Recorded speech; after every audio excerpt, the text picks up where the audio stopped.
Assalamualaikum warahmatullahi wabarakatuh. Saya Suci Widianingsih, mahasiswa Universitas Halu Oleo, Prodi Ilmu Pemerintahan, Fakultas Ilmu Sosial dan Ilmu Politik. Di sini saya akan mereview pelajaran komunikasi pemerintahan yang telah diajarkan oleh Bapak Saidin dan Bapak Laude Herman Harika sebagai dosen pemegang mata kuliah komunikasi pemerintahan. Komunikasi pemerintahan merupakan komunikasi antar manusia atau human communication yang terjadi dalam konteks organisasi pemerintahan. Oleh karena itu, komunikasi pemerintahan ini tidak lepas dari konteks komunikasi organisasi pemerintahan dan ia juga merupakan bagian dari anggota organisasi. Yang pertama yaitu konsep dan teori komunikasi dalam pemerintahan. Di dalam konsep ini ada model komunikasi atau proses komunikasi. Model komunikasi ini terbagi menjadi 6, yaitu narasumber, transmitter, proses penyajian, proses penerimaan atau dekodi, tujuan, dan sumber noise. Setelah model komunikasi, ada teori komunikasi. Teori komunikasi yang pertama yaitu teori informasi yang menjelaskan bahwa komunikasi sebagai fenomena mekanis, matematis, dan informatif. Kemudian yang kedua, teori agenda setting. Dalam teori ini mengatakan bahwa suatu media akan mempengaruhi khalayak untuk menganggapnya penting sehingga segala sesuatu yang dianggap penting oleh media penting juga oleh masyarakat. Kemudian ada aktor dan proses komunikasi pemerintahan.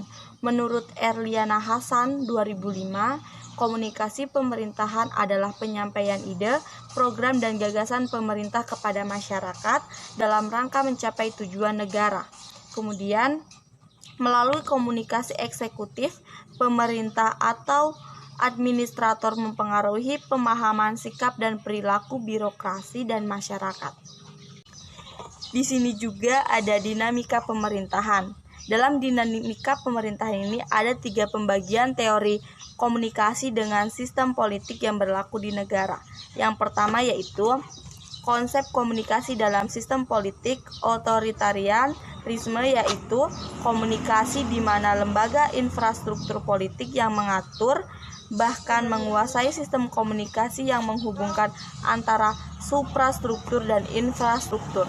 Yang kedua, konsep komunikasi dalam sistem politik liberalisme, di mana lembaga infrastruktur memiliki wewenang yang besar untuk mengatur bahkan menguasai sistem komunikasi yang menghubungkan antara suprastruktur dan infrastruktur.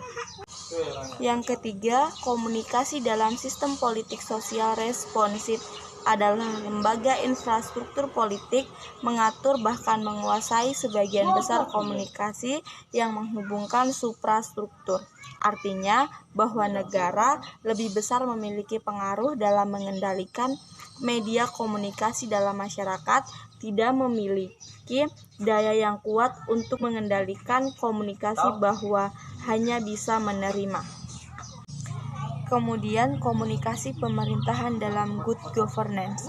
Dalam good governance, komunikasi pemerintahan ada 4 pilar. Yang pertama yaitu ketanggapan, yang artinya perhatian manajemen publik harus secara konstan, intensif, dan cepat terhadap informasi yang disampaikan secara langsung oleh warga baik kepada birokrasi maupun melalui legislator atau politisi. Yang kedua, transparansi, yaitu memberi informasi secara benar, jujur, dan adil. Yang ketiga, partisipasi, yaitu masyarakat diikutsertakan memberi informasi dalam membuat kebijakan dan berjalannya kontrol sosial. Yang keempat, akuntabilitas, yaitu menunjukkan suasana pemerintahan yang bertanggung jawab atas informasi kebijakan dan penyelenggaraan pemerintahan. Mungkin hanya itu yang dapat saya jelaskan mengenai pelajaran komunikasi pemerintahan. Kurang dan lebihnya mohon dimaafkan. Wassalamualaikum warahmatullahi wabarakatuh.